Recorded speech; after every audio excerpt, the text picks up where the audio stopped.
Hey there, welcome back. Excited to wrap up this week's devotionals with you as we continue to tease out the helmet of salvation.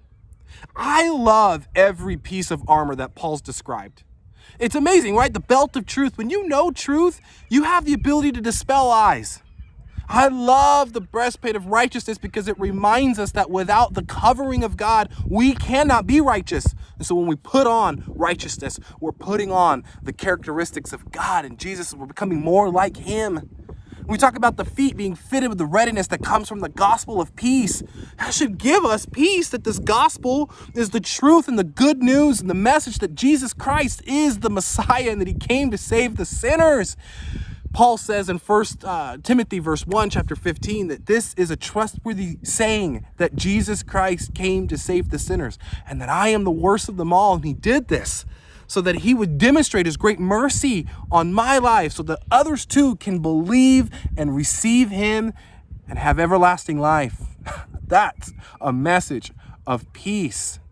But then he goes on in verse 16, in addition to these, take up your shield of faith and extinguish the flaming arrows that are being thrown at you by the enemy. And take the helmet of salvation. What Paul is saying is that the things that God's given us to fight this battle, to take the stand against the enemy, is not the way that the world fights. In fact, he says that in 2 Corinthians chapter 10, verse 4. He says, the weapons we fight with are not the weapons of the world. On the contrary, they have divine power to demolish strongholds. See, the way the world fights is adding strongholds, creating greater territories. My guns are bigger than your guns. My missiles are bigger than your missiles. We won't even fight with missiles and guns anymore. We do cyber attacks. We have economy wars now. We will skyrocket prices on things to make foreign trade more difficult. We will be at war with other countries, and it'll be about politics and strongholds in that regard. And Paul is saying we don't fight that way. The world fights with TikTok and social media and shaming people. The world fights with defaming people and spreading nasty rumors about them. You can't open your social media without some post knocking Biden down as the president. You can't find a post that doesn't defame Governor Newsom as our mayor or governor. You can't find anything on your social media that doesn't somehow, some way knock down or tear down somebody.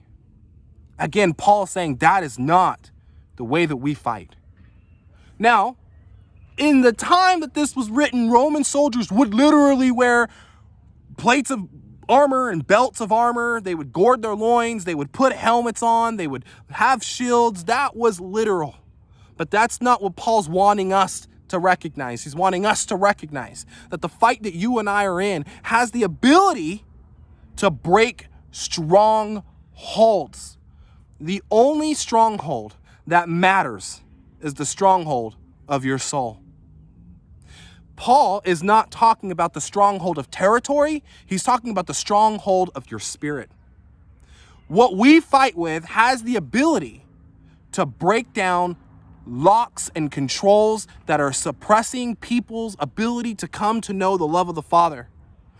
Our ability to put on the helmet of salvation and live a life of hope, our ability to move forward in righteousness, our ability to have peace in the midst of chaos, our ability to speak truth when only lies are being spoken, our ability to do that breaks strongholds. My hope for you is that as you are in this space, when the world comes after you, that you don't respond the way that the world came after you, that you would respond in the way that Jesus has redeemed you. You see, when Jesus was on that cross and leading up to it, he had every opportunity to tell the religious leaders that the accusations that they put before him were false. He had every opportunity to fight back. He had every opportunity to stop. With the divine power that he had, being fully man and fully God, had every opportunity to stop what was happening, but didn't. He laid his life down. And as a result, you and I can receive a Savior who lived a perfect life for us. That broke the stronghold. So I hope that as you are in this world and you're seeing the nastiness and the ugliness, that you can think through some of the things we've gone over this week, That you would be like in Colossians chapter 3, verse 2, with your mind on things above and not in this world.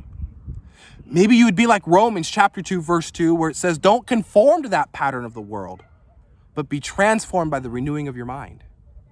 You see, our salvation has given us the opportunity to celebrate that we've been saved from our past sin, that we are secure in the presence of this world, and that we've been sealed for an eternity. We should live a life of hope. It changes our attitude, it changes our behavior, it changes the way that we see people. I hope that this week has been a week where you've been able to understand the full assurance of salvation. I love you. God bless. Looking forward to fellowshipping with you soon.